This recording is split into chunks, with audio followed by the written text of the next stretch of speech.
जय हिंद साथियों, मैं अपने इस वीडियो में आपका पुनः स्वागत करता हूं। आज के इस वीडियो में दोस्तों हम बात करने वाले हैं ऊष्मा स्थानांतरण हीट ट्रांसफ़र, यानी ऊष्मा एक स्थान से दूसरे स्थान पर कैसे जाती है, कितनी विधियों से जाती है, सारा कुछ आज इस वीडियो के माध्यम से हम समझने वाले हैं। तो आइए समझते हैं कि पहले ये समझेंगे ऊष्मा स्थानांतरण आखिर है क्या चीज़। तापांतर के कारण किसी वस्तु के एक भाग से दूसरे भाग में, या फिर आप कह सकते हैं कि एक वस्तु से दूसरे वस्तु में ऊष्मा का प्रवाह ही ऊष्मा स्थानांतरण कहलाता है। अर्थात कहने का मतलब कि तापांतर के कारण, ताप में अंतर के कारण एक ही वस्तु में एक स्थान से दूसरे स्थान तक, या फिर एक वस्तु से दूसरे वस्तु में ऊष्मा का जो स्थानांतरण होता है, या कह सकते हैं प्रवाह जो होता है, उसी को हम लोग बोलते हैं ऊष्मा स्थानांतरण। देखिए, जो ऊष्मा स्थानांतरण होता है बेसिकली कुछ इंपॉर्टेंट पॉइंट है, इसको देख लेते हैं। जिस तरह जल ऊंचे तल से नीचे तल की ओर प्रवाहित होता है, ठीक उसी तरह ऊष्मा ऊंचे ताप से नीचे ताप की ओर प्रवाहित होती है। अर्थात कहने का मतलब जिस तरह आप देखते होंगे जो पानी का प्रवाह होता है वो हाई लेवल से लो लेवल की ओर है। अर्थात पानी को आप कभी नीचे से ऊपर की ओर जाते हुए बहुत कम देखे होंगे, लेकिन आप ऊपर से नीचे की ओर पानी को आते हुए आप बहुत बार देखे होंगे। तो ठीक उसी तरह जो ऊष्मा होती है वो भी क्या होती है, वो हाई टेम्परेचर से लो टेम्परेचर की ओर हमेशा वो फ्लो करती है ऊष्मा। देखो, ऊष्मा स्थानांतरण के प्रमुख 3 विधियां हैं। चालन विधि है, संवहन विधि और विकिरण विधि है। तो आइए इनको हम एक एक करके देखते हैं और डिटेल में समझने का प्रयास करते हैं। तो पहले हम बात करेंगे चालन विधि क्या होता है। तो ऊष्मा स्थानांतरण की वह विधि जिसमें किसी पदार्थ के कण अपने स्थान से विस्थापित हुए बिना अपनी ऊष्मा दूसरे कण को स्थानांतरित कर देते हैं, चालन कहलाते हैं या चालन विधि कहलाती है। कहने का मतलब कि ऊष्मा स्थानांतरण की वह विधि जिसमें किसी पदार्थ के कण अपने स्थान से विस्थापित हुए बिना, अर्थात अपना स्थान छोड़े ही अपने उनके अंदर जो एनर्जी होती है, जो ऊष्मा होती है, वो दूसरे कण को ट्रांसफ़र कर देते हैं। तो इस विधि को हम लोग बेसिकली बोलते हैं चालन विधि। जैसे मैं आपको एक एग्जांपल से समझाऊं तो शायद ज़्यादा समझ में आए। जैसे मान लीजिए ये हमारे पास क्या है, कोई लोहे की रॉड है, और आप पढ़े होंगे कि कोई भी पदार्थ होता है वो क्या होता है, वो छोटे छोटे कणों से मिलकर बना होता है। ठीक है। अब हमने क्या किया कि आप देखे होंगे, कभी नोटिस किए होंगे कि मान लीजिए मेरे पास लोहे की रॉड है, तो हमने क्या कि एक किनारे को उसको हमने क्या किया, आग से संपर्कित कर दिया। अर्थात आग जल रही थी, उसमें एक सिरे को हमने डाल दिया। अब आप देखते होंगे कुछ मिनटों बाद, कुछ समय बाद आप देखते होंगे, हालांकि हम तो टच यहाँ कराए थे इस किनारे पर, लेकिन हम महसूस करते हैं कि जो इस लोहे की जो रॉड थी, इसके इस किनारे पे भी गर्माहट आने लगती है। तो होता क्या है, सुनिए ध्यान से। जैसे मान लीजिए जब यहाँ ऊष्मा दी जाती है तो इस किनारे पर जो इस पदार्थ के जो कण होते, जैसे मान लीजिए जो पास में थे, इनको ऊष्मा मिला, तो ये क्या कि अपना स्थान विस्थापित भी है, यानी अपने स्थान छोड़े बिना क्या करते हैं, ये सारी ऊष्मा अपने पड़ोसी वाले को दे देंगे, और ये भी क्या करेगा, अपने पड़ोसी वाले को देगा। फिर जब ये ऊष्मा को पूरी तरह से ले लेगा, फिर क्या करेगा, ये ऊष्मा अपने पड़ोसी वाले को देगा, फिर ऐसे देगा। यानी कहने का मतलब ऐसे ऊष्मा देते देते देते देते ऊष्मा कहाँ तक पहुँचाएगी, एकदम इस किनारे तक पहुँचाएगी। तो आप जब यहाँ पे इसको टच करेंगे तो आपको क्या होगा, गर्म महसूस होगा। तो ये जो ऊष्मा एक स्थान से दूसरे स्थान पर जो ट्रांसफ़र हुई है, इस विधि को हम लोग बेसिकली बोलते हैं चालन विधि। तो चालन विधि में क्या होता है कि जो पदार्थ के जो कण होते हैं वो अपने स्थान को नहीं छोड़ते हैं, वो अपने स्थान से बगल वाले कण को ऊष्मा दे देते हैं, यानी अपना स्थान नहीं छोड़ेंगे। तो अगर किसी पदार्थ में कण अपना स्थान ना छोड़ के ऐसे ऊष्मा को ट्रांसफ़र कर देते हैं, तो इस विधि को हम बेसिकली बोलते हैं चालन विधि। अब ये दोस्तों हम लोग बात करते हैं चालन विधि से संबंधित महत्वपूर्ण बिंदु। तो देखते हैं। देखिए, सभी ठोसों में तथा पारे में ऊष्मा का स्थानांतरण चालन विधि द्वारा ही होता है। तो ठोस का मतलब यहाँ पे जैसे आप समझ सकते हैं लोहा, एल्यूमिनियम, कॉपर और भी तो जो भी ठोस चीज़ें होती हैं, या फिर आप नॉर्मली बोल सकते हैं पारा भी, तो इसमें ऊष्मा का स्थानांतरण, अर्थात ऊष्मा एक स्थान से दूसरे स्थान पर जो जाती है वो चालन विधि द्वारा ही होता है। चालन विधि में यानी चालन करने के लिए माध्यम की आवश्यकता होती है, और धातु की क्षण माध्यम का कार्य करती है। यानी कहने को जैसे यहाँ पे देखिए, अभी मैंने आपको समझाने का प्रयास किया था तो इसमें जो ऊष्मा एक स्थान से दूसरे स्थान पर गई थी वो चालन विधि के द्वारा हुई थी। तो इसमें चालन विधि में क्या होता है, माध्यम की ज़रूरत होती है, और यहाँ पे माध्यम का जो काम किया था वो लोहे की छड़ की थी।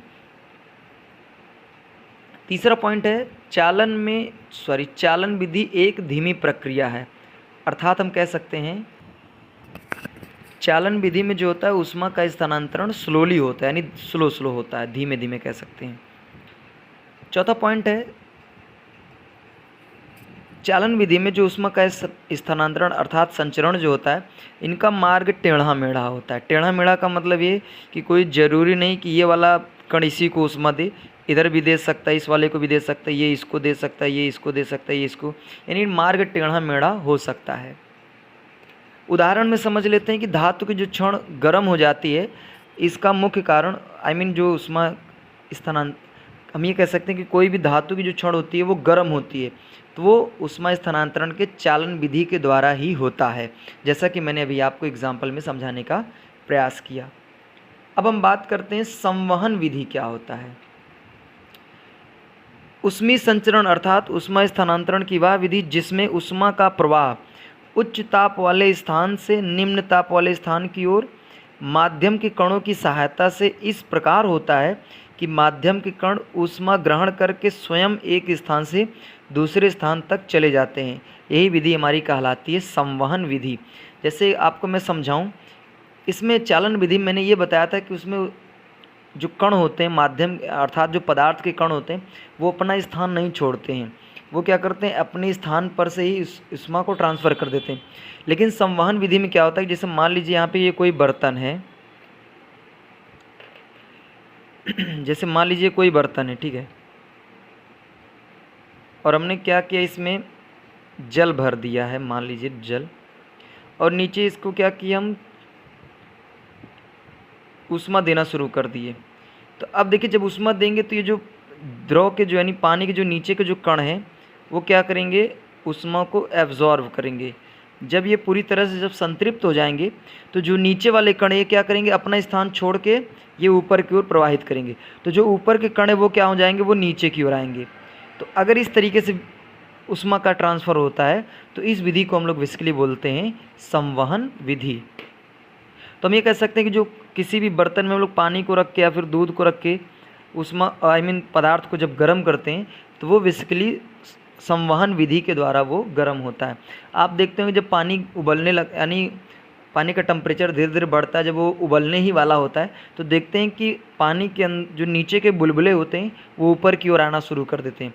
तो बेसिकली वो ऊपर जो बुलबुले आते हैं वो द्रव के कण होते हैं जो नीचे से जब एनर्जी ले लेते हैं तो वो अपना स्थान छोड़ के ऊपर की ओर आ जाते हैं, और जो ऊपर वाले जो कण होते हैं वो नीचे जाते हैं, फिर ऊष्मा लेते हैं। फिर जब वो ऊष्मा लेने के बाद वो पूरी तरह से संतृप्त हो जाते हैं, सेचुरेट हो जाते हैं, फिर वो ऊपर जाते हैं। तो जो भी पदार्थ कह सकते हैं जो भी कण पदार्थ के रहते हैं ऊपर वो नीचे आते हैं। तो इसीलिए आप देखा करिए जब किसी भी पानी या दूध को जब हम गर्म करते हैं तो देखते हैं कि उसमें क्या होता है, ऊपर से नीचे की ओर वो उबलता रहता है, अर्थात नीचे के कण ऊपर आते हैं, ऊपर वाले नीचे आते हैं। तो इस तरीके से फ्लो होता है। तो इस विधि को हम लोग बेसिकली बोलते हैं संवहन विधि।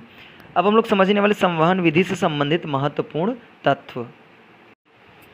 अब हम देखते हैं संवहन से संबंधित महत्वपूर्ण बिंदु, ठीक है।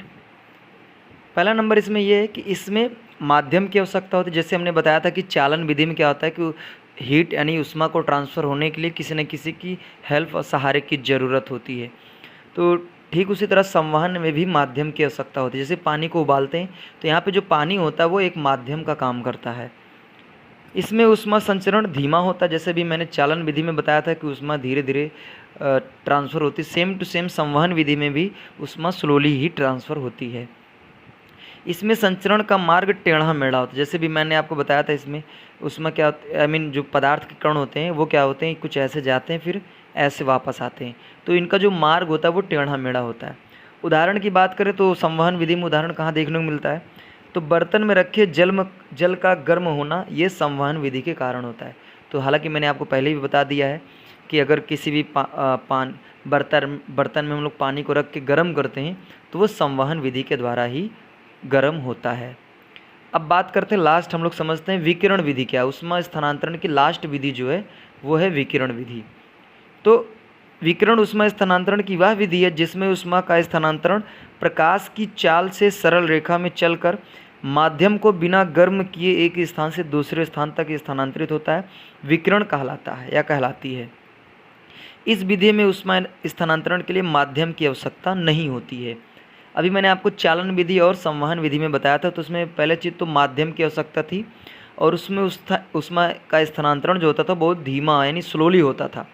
लेकिन विकिरण विधि में क्या होता है कि इसमें स्थानांतरण जो होता है वो प्रकाश की चाल से होता है, यानी बहुत ज़्यादा फास्ट ऊष्मा का स्थानांतरण होता है। और ये ध्यान देना है कि जैसे बहुत बार ऑब्जेक्टिव में पूछे जाते हैं कि ऊष्मा स्थानांतरण की किस विधि में माध्यम की आवश्यकता नहीं होती है, तो वो है विकिरण विधि। विकिरण विधि से संबंधित महत्वपूर्ण बिंदु, आइए देखते हैं कि महत्वपूर्ण बिंदु क्या है। तो पहला चीज़ आप लोग इसमें विकिरण विधि में जो पहला महत्वपूर्ण बिंदु ये है, पहला चीज़ तो इसमें माध्यम की आवश्यकता नहीं होती और जो ऊष्मा का स्थानांतरण होता है वो प्रकाश की चाल अर्थात बहुत तीव्र गति से कह सकते हैं होता है। कई बार एग्ज़ामों में क्वेश्चन पूछे जाते हैं कंपटीशन के एग्ज़ामों में कि निम्नलिखित में से किस विधि में ऊष्मा का स्थानांतरण बहुत तीव्र गति से होता है, तो वो है दोस्तों विकिरण विधि। तो विकिरण विधि में ऊष्मा का स्थानांतरण बहुत तीव्र गति से होता है। दूसरा पॉइंट, इसमें ऊष्मा स्थानांतरण प्रकाश की चाल से होता है और यह संचरण का मार्ग जो होता है वो सरल रेखी होता है, यानी टेढ़ा मेढ़ा नहीं होता है। जैसे चालन विधि में और संवहन विधि में ऊष्मा का स्थानांतरण टेढ़ा मेढ़ा होता है, लेकिन विकिरण विधि में ऐसा नहीं होता, इसमें एक सरल रेखा में होता है। चौथा पॉइंट, उदाहरण के रूप में बात करें तो सूर्य से प्राप्त विकिरण ये विकिरण विधि का एग्जाम्पल है। तो उम्मीद करूँगा दोस्तों आज मैंने बात किया कि ऊष्मा का स्थानांतरण क्या होता है और ऊष्मा का स्थानांतरण अर्थात ऊष्मा जो होती है वो एक स्थान से दूसरे स्थान तक कितनी विधियों से वो जा सकती है। तो दोस्तों इसी तरह हम लोग मिलेंगे आगे नेक्स्ट वीडियो में, तब तक के लिए जय हिंद, वंदे मातरम।